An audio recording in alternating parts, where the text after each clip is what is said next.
कोणत्या धातू मध्ये पाणी स्टोअर करून दिलं की ते चांगलं शरीर आहे? तांब्याच्या भांड्यामध्ये बरीचशी लोक जे आहेत ना, तर ती रात्री पाणी भरून ठेवतात. खूप चांगला प्रश्न आहे तुझा, डॉक्टर आर्या.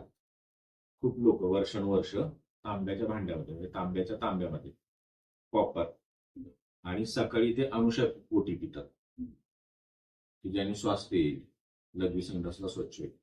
पण हा अर्धाच नियम लोकांना माहिती आहे, त्यामुळे त्याचे दुष्परिणाम जास्ती होतात. पूर्ण नियम कसा आहे की रात्री तुम्ही तांब्याच्या भांड्यात पाणी भरून ठेवा, सकाळी अनुषापोटी प्या. पण त्याच्यानंतर पुढचा जो अर्धा नियम आहे तो लोकांना माहिती नाही आणि तो फॉलो होत नाही. आता तुझ्या प्रश्नाच्या रूपाने मी तो सांगतो पुढचा नियम काय. ते पाणी पिल्यानंतर तुम्ही डाव्या कुशीवर झोपायचंय.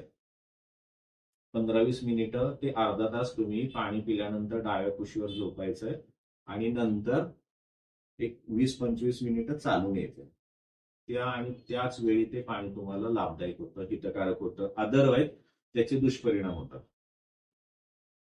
म्हणजे ज्यावेळी तुम्ही डाव्या कुशीवर झोपता ना, त्यावेळी यकृतातून लिव्हर मधून पाचक रस येतात आणि त्याचं त्या पाण्याचं व्यवस्थित पचन होतं आणि नंतर तुम्ही त्याला थोडंसं सपोर्टिव्ह म्हणून चालून आलात, ते सगळीकडे डिस्पर्स होतं पाणी.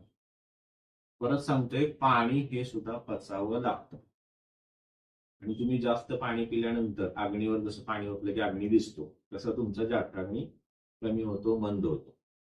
त्यामुळे अत्यामू पाणी, जास्त पाणी पिणं हे खूप साऱ्या रोगांचं, आजारांचं कारण आहे. हेतू.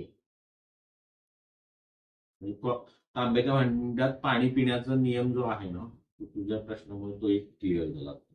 अर्धच लोकांना माहिती आणि अर्ध नॉलेज आहे, अर्ध ज्ञान हे नेहमी विषयासारखं.